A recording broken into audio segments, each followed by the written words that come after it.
Hello दोस्तों, आप सभी का स्वागत है आपके अपने YouTube चैनल अपशिव क्लासेस में। आज मैं आप सभी को पढ़ाने वाला हूं फ्लेमिंग के बाएं हाथ का नियम।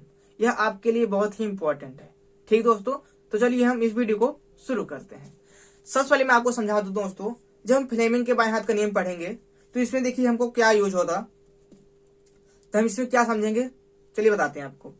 जब हम अपने बाएं हाथ के अंगूठे और उसके नीचे दोनों अंगुलियों को इस प्रकार फैलाएं कि वह एक दूसरे के लंबवत हो जाएं, तब यदि यह जो पहली अंगुली है जिसको हम बोलते हैं तर्जनी, यह जो पहली अंगुली तर्जनी है, यह चालक पर लगने वाले चुंबकीय क्षेत्र की दिशा तथा यह मध्यमा अंगुली बहने वाली धारा की दिशा को दर्शाती है, तो यह अंगूठा चालक पर लगने वाले बल की दिशा को दर्शाएगा। तो इसे ही फ्लेमिंग के बाएं हाथ का नियम कहते हैं। ठीक दोस्तों, चलिए मैं आपको लिख के समझाता हूं। यदि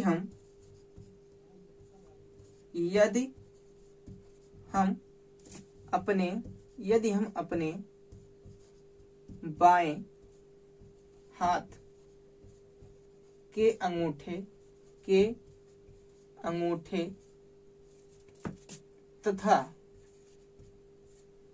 उसके नीचे की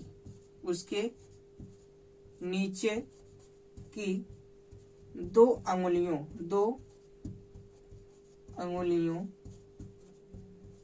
कोष्टक में लिखिएगा दोस्तों,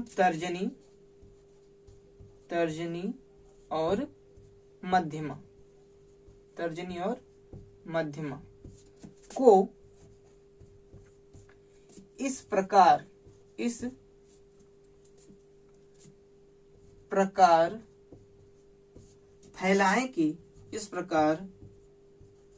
फैलाएं कि ये तीनों एक दूसरे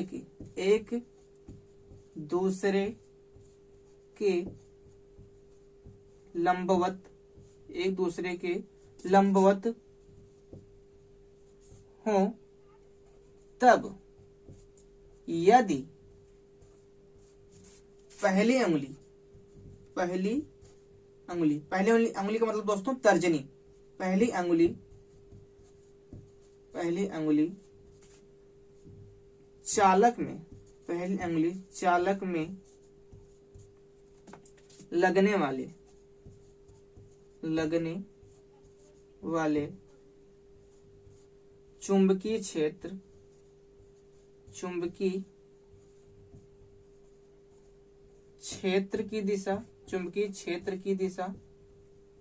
की दिशा तथा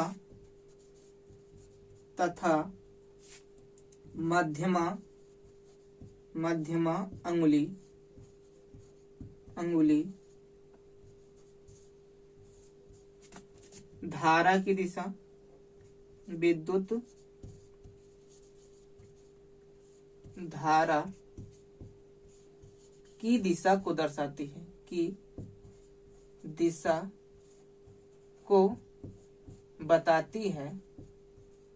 बताती है। तो अंगूठा चालक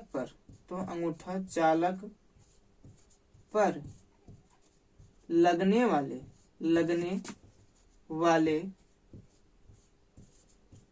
बल की दिशा को बताएगा। ठीक दोस्तों, इसे ही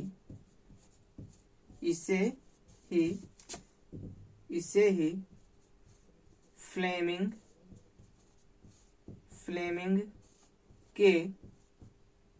के बाएं हाथ का नियम कहते हैं। फ्लेमिंग के बाएं हाथ का नियम कहते हैं। कहते हैं। ठीक दोस्तों, आप यह समझिए कि फ्लेमिंग का बाएं हाथ का नियम क्या कहता है कि यदि हम अपने बाएं हाथ के अंगूठे तथा उसके नीचे की 2 अंगुलियां तर्जनी तथा मध्यमा को इस प्रकार फैलाएं कि ये तीनों एक दूसरे के लंबवत हो जाएं, तब यदि पहली अंगुली चालक के लगने वाले चुंबकीय क्षेत्र की दिशा तथा मध्यमा अंगुली विद्युत धारा की दिशा को बताती है, तो जो अंगूठा रहेगा वह चालक पर लगने वाले बल की दिशा को दिखाएगा। तो इसे ही हम फ्लेमिंग के बाएं हाथ का नियम कहते हैं। ठीक दोस्तों, उम्मीद करता हूँ आपको यहाँ तक समझ में आ गया होगा। आप यहाँ पे देखिएगा, जो चुंबकीय क्षेत्र है दोस्तों, चुंबकीय क्षेत्र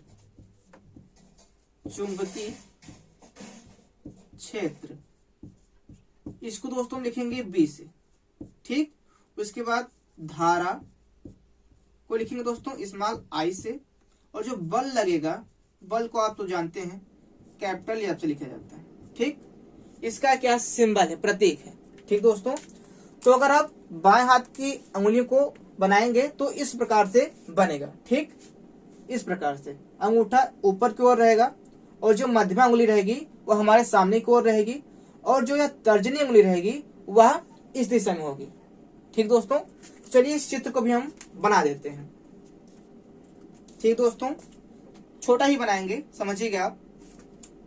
पहले हम इसको ऐसे ले जाएंगे, ये हमारा अंगूठा बन जाएगा। ठीक दोस्तों, अंगूठा बन जाएगा, आप देखिए इस प्रकार रहेगा, इस प्रकार से। पहले हमारा इससे अंगूठा बनेगा, तो इसके बाद इसकी हमारी अंगुली बन जाएगी इससे। ठीक दोस्तों, उसके बाद इसको हम इस प्रकार से यहाँ पे दिखाएंगे, जो हमारी मध्यमा अंगुली रहेगी। ठीक दोस्तों, इस प्रकार से दिखाएंगे, और यहाँ पे दोनों अंगुलियों को इस प्रकार से हम बंद कर देंगे। इस प्रकार से यहाँ पे ऐसे ऐसे बंद कर देंगे, तो यहाँ से हमारा निकल के आएगा ऐसे हाथ, ऐसे। ठीक दोस्तों, हमको चित्र बनाना नहीं आता, आप लोग समझ जाइएगा हम क्या बताना चाहते हैं। ठीक है, ये हमारी दोस्तों तर्जनी है। कितना अजीब लग रहा है दोस्तों, हम लोग क्या समझ जाइएगा बस। ठीक है, इसको बोलेंगे हम दोस्तों अंगूठा। उसके बाद एक क्या हमारी तर्जनी अंगुली है, तर्जनी। उसके बाद दोस्तों एक क्या हमारी मध्यमा अंगुली है, मध्यमा।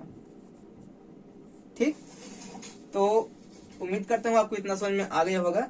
आप चित्र को अच्छे से बनाइएगा, हम बना नहीं पाए हैं इसको अच्छे से। आप अपने हाथ को इस प्रकार से कर लीजिएगा, इसको आप समझ के इस चित्र को बनाइएगा। ठीक दोस्तों, तो यह वीडियो आपको कैसा लगा कमेंट में जरूर बताइएगा। तो यह जो टॉपिक हमने आपको बताया है फ्लेमिंग के बाएं हाथ का नियम, बहुत ही इंपॉर्टेंट है आपके लिए, तो इसको आप पढ़ के जाइएगा एग्जाम में।